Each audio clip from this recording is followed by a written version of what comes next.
Demek plural forms of other'ni ko'plik shakllari. Demak, yuqorida aytib o'tganimiz birlik shakllari edi. Another bilan the other. Bu yerda others yoki the othersni ko'rib chiqamiz. Xo'p. There are many apples in Paul's kitchen. Paul is holding one apple. Paulning oshxonasida ko'p olmalar bor.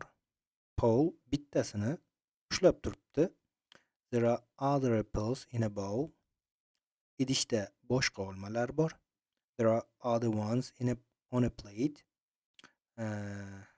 Tarelkada boshqa birlari bor. There are others on a chair.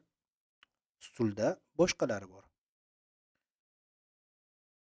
Ana endi mana shu yerda e'tibor berish kerak bo'lgan narsa, agar other dan keyin ot kelsa, ko'plik qo'shimchasi otga qo'shilaveradi yoki ot ko'plikda bo'laveradi. Other dan keyin ones ni ishlatish mumkin. Ones o'zi ko'plikda va others ni o'zi olmosh sifatida ko'plikda kelishi mumkin. Others dan keyin ot qo'shish kerak emas. Ot bilan birga kelmaydi. Mana shunisiga diqqat qilish kerak.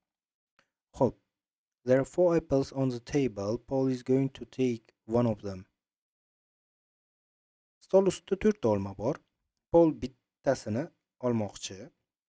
Sarah is going to take the other apples. Sarah qolgan olmalarni olmoqchi. Qolgan olmalar deganda the other apples bo'ladi. Bu yerda yana o'sha the other bilan otni kelishiga diqqat qilish kerak. Ko'plik shakli qanday bo'ldi? Sarah is going to take the other ones. Sarah qolganlarini, qolgan birlarini desa ham bo'ladi. Va ones ko'plikda.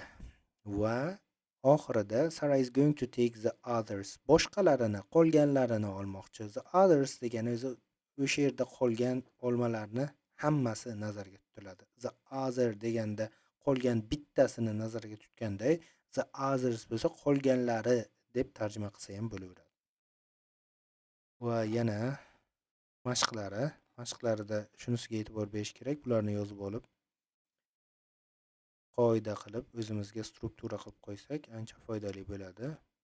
Summary of forms of other'ni shakllarini xulosasi sifatda another, other, undan keyin otlar bilan keladi deyapti. Pronoun sifatda o'zi yakka o'zi alohida ishlatilishi ham mumkin.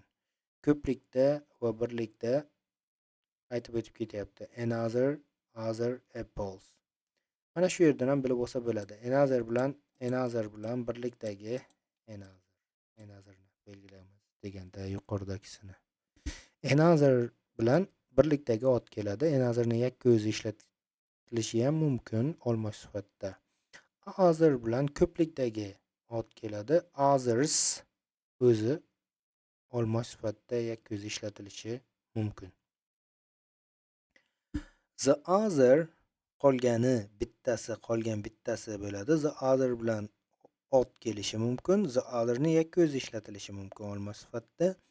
Ko'plikda the other dan keyin apples yoki ones kelishi mumkin. The othersni yakka o'zi ishlatilishi ham mumkin.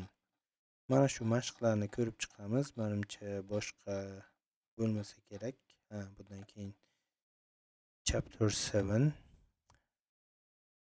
hozircha shu. Va chapter 6 ni so'zlarini bir ko'rib chiqamiz. Bilmaganlarimizni hammasini yozamiz va o'rganamiz. Mashqlarni bajaramiz.